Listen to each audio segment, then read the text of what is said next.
यही काम तृष्णाम अन्यत्र दोष गुण चिंतन मासु तत्वा कथा रस्म हो नित्याम पिबत त्वमा। हे पिताजी धर्मम भजस सत्यम, धर्म करो हे पिता, धर्म करो और सुनो धर्मम भजस सततम, भज धातु सेवायाम। बोले भजन का मतलब है भगवान के आनंद को पी जाना। हे पिताजी सतत भगवान का नाम लो।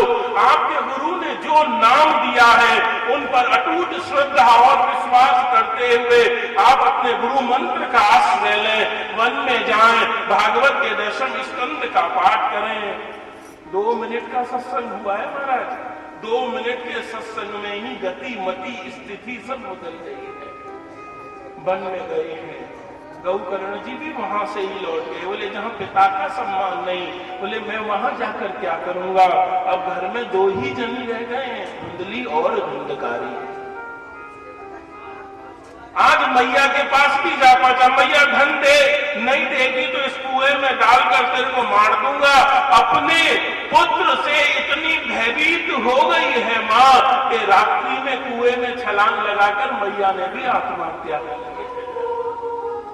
क्या करेंगे महाराज ऐसे धन का, क्या करेंगे ऐसे संस्कारों का।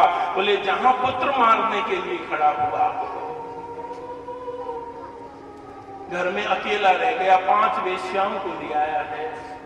आदि शंकराचार्य जी शंकर भाष्य में लिखते हैं रूप रस गंध शब्द और स्पर्श, यही 5 चीज हैं कलयुग में। यदि असत के मार्ग से तुम्हारे घर आ गई ना, बोले घर का दिवालिया निकल जाएगा। आप अपूर्व भाव से धुंधकारी चोरी करता और इन वेश्याओं की जो भी इच्छा होती उन्हें पूरी करता। एक दिन राजा के ही चोरी कर ली है। 5 ने सोचा इसको तो मिलेगा दंड, साथ साथ हम भी दंड के भागी होंगे। रात को सोते हुए गरम गरम अंगारों को उठाया, मुंह में डाल दिया, रस्सी से गला पकड़ा, आंखें बाहर आ गई, जीभ बाहर आ गई, बड़ी मुश्किल से शरीर छोड़ा है, प्रेत योनि को प्राप्त हुआ है। वेश्याएं तो धन लेके चली गई, इसके शव को आंगन में ही गाड़ गई है। कुछ समय के पश्चात अपूर्व भाव से गौकर्ण जी महाराज पधारे हैं। आंगन में चारपाई पे सोए हुए थे, तभी ये प्रेत कभी भूत बनकर, कभी कुत्ता बनकर, कभी बिल्ली बनकर अपूर्व भाव से गौकर्ण जी को भयभीत करता था। गौकर्ण जी ने जल का आचमन किया और प्रोक्षण किया, तभी ये प्रेत के रूप में प्राप्त हुआ है। देखो समझ लो अच्छी तरह, हमें भोजन ना मिले और हमारा शरीर छूट जाए, इतनी प्रेत को निरंतर भूख रहती है। हमें पानी ना मिले और प्राण छूट जाए, बोले इतनी प्रेत को निरंतर प्यास रहती है। प्रेत के रूप में प्रकट हुआ है, भैया मुझे जल्दी से मुक्त कर दो। गौकर्ण जी ने कहा कि भाई मैंने तो तेरे नाम से गया में श्राद्ध कर दिया, पिंडदान कर दिया, फिर भी तेरी मुक्ति नहीं हुई। बोले हे पिताजी, एक गया में श्राद्ध और पिंडदान की बात तो छोड़ो, मेरे नाम से 1000 भी गया में श्राद्ध और पिंडदान होंगे तो भी मेरी मुक्ति नहीं हो सकती, क्योंकि मैंने संत स्वभाव पिता का अपमान किया, मेरे भय से मेरी माता ने आत्महत्या कर ली। हे भैया तब तो तुम ही कोई साधन करो जिसे करने से मुझे मुक्ति प्राप्त हो जाए। सबसे पूछा, किसी ने जवाब नहीं दिया। भगवान सूर्य की गति को रोक दिया, भगवान सूर्य प्रकट हुए हैं। हे सूर्य, कोई ऐसा उपाय है जिसे करने से इस प्रेत को मुक्ति प्राप्त हो जाए। भगवान सूर्य ने एक उपाय बताया कि आप इनको श्रीमद् भागवत की कथा सुनाओ। बोले भागवत सुनने मात्र से ही बोले ये प्रेत योनि से मुक्त होकर भगवान के धाम में चले जाएंगे। इसलिए भागवत के महात्म्य में ही वर्णन कर दिया गया कि धन्यम भगवती वार्ता प्रेत पीड़ा विनाशिनी। बोले प्रेतों को भी मुक्ति देने का 7 दिन में यदि कोई रास्ता है तो केवल श्रीमद् भागवत है। बड़ा भारी मंच की व्यवस्था की गई, लाखों श्रोता भागवत सुनने के लिए आए। ये प्रेत भी भागवत में आया, कहां बैठी कथा सुनी, दूसरी ग्रंथि फट गई और 7 दिनों की कथा सुनकर 7 ग्रंथियों का भेदन कर वो प्रेत भगवान के पार्षद के रूप में प्रकट हुआ। भगवान का ज्ञान आया पृथ्वी पर, विष्णु पार्षद पधारे हैं। गौकर्ण जी से कहा कि हम इसको लेने के लिए आए हैं। भगवान के धाम में उसका प्रवेश हो रहा था। गौकर्ण जी ने ये प्रश्न किया है कि भैया भागवत तो सबने सुनी, लेकिन विमान इसी के लिए क्यों आया? बोले सुनी तो सबने, लेकिन श्रवण में भेद हो गया है। श्रवण भेदाति फल भेदात।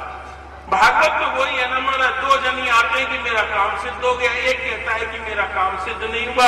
बताओ, कथा तो ईमानदारी से सुनाई जा रही है, भागवत जी भी वही रखी हुई है, लेकिन जो फल में भेद हुआ है ना, वो क्यों हुआ?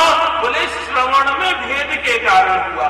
कथा में तो आ गए, लेकिन कुछ लोग क्या कर रहे हैं? बोले जब से आए जब से घड़ी देखे जा रहे हैं, कोई मैया सोए जा रही है, कोई मोबाइल से खेल रहा है, कर क्या रहे हैं? बोले भैया या तो कथा में आओ मत, और भागवत वो स्थान नहीं है जहां ये देखें कि कितनी क्वांटिटी में लोग आए ना। भीड़ तो मेलों में इकट्ठी होती है महाराज, भागवत में कौन क्या देखा जाता है? बोले भागवत में ये नहीं देखा जाता कि कितनी क्वांटिटी में लोग आए हैं। क्यों? बोले ताकि कथा में कोई बाधा उत्पन्न ना हो जाए, इसलिए डूबकर श्रीमद् भागवत का आश्रय लिया जाए। अपर भाव से धुंधकारी के चरित्र का वर्णन किया गया। गौकर्ण जी की कृपा उसके ऊपर परिवर्षित हुई। आगे जाकर श्रीमद् भागवत में विधियों का वर्णन हुआ। ये 7 दिन किन किन विधियों का पालन करें? धर्म विधि पर टिका हुआ है महाराज, लेकिन एक भागवत ही ऐसी है, बोले जो विधि को नहीं मानती है। बोले भागवत ही वो स्थान है, बोले जहां जाकर अपनी विधियों को भी चढ़ा दिया जाता है। इसलिए 2 नियम ध्यान रखें। बोले भोजनंतुम वरम मन्ये यदि न कथा बाध्यते। बोले पहले दिन की कथा सुनकर मैया जोश में मत आ जाना कि हम तो जल पीकर भागवत सुनेंगे। नहीं, तुम्हारा जैसा सामर्थ्य है, एक टाइम खाके सुन सकती हो, एक टाइम खाके सुनो, भूखे रहकर सुन सकते हो, भूखे रहकर सुनो, 2 बार खाके सुन सकते हो, 2 बार, 10 बार, 50 बार। बोले जैसी तुम्हारी इच्छा हो वैसा सुनो, लेकिन ऐसा मत करना कि तुम्हारे किसी भी काम से भागवत कहने में बाधा उत्पन्न हो जाए। और दूसरी बात, पहली बात भोजनंतुम वरम मन्ये यदि न कथा बाध्यते। दूसरी बात अलम विषय वार्ता, निंदा स्तुति मत करना महाराज। 7 दिन तक गुरुजन तो कहते हैं कभी निंदा मत करो किसी की भी। सर्वम जिते जिते रसे, जिसने अपनी जीव को जीत लिया ना, बोले उसने संसार को जीत लिया। इसलिए 7 दिन क्या करें? बोले केवल कृष्ण चर्चा होनी चाहिए और हर बातों से मुक्त होकर बोले श्रीमद् भागवत का आश्रय लें। बोले हम तो कथा सुनने आए हैं, लेकिन भागवत सुनने की श्रेयता क्या है?